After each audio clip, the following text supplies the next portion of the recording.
guys मेरो पुरा tonsil हुँदैछ होइन बेसी आइसियुमा ड्युटी गरेर अनि बेसी पेसेन्ट सार्दा आफै पेसेन्ट हुन्छ होइन न त्यही त फेरि अब के गर्नु दबाई खायो भने साइको लाग्छ हुँदैन एबाट नर्स भएर कहिले जोड आएको पनि लाग्दैछ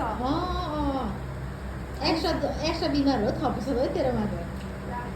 अब म यो खाना चाहिँ यो मैले अघि भर्खर पेसेन्टलाई दिन्थेँ अहिले मै खाँदैछु मायो हेरेको के खानुपर्छ भन्छ न खाँदै लु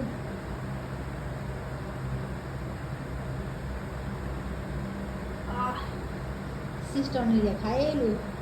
सिस्टर विपासनाले खाएलु रिकुको स्टाफले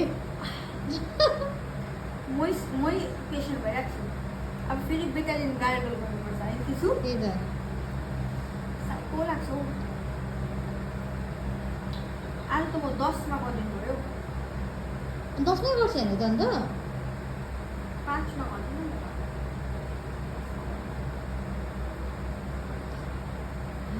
खालु सिस्टर निर्या हारे त लु अब यसले चाहिँ गार्गल गर्नुपर्छ विश मी लक होइन न त्यही त कस्तो किन गर्छु त न उयो सु पडास मेरा जस्तो ओ मारे ओके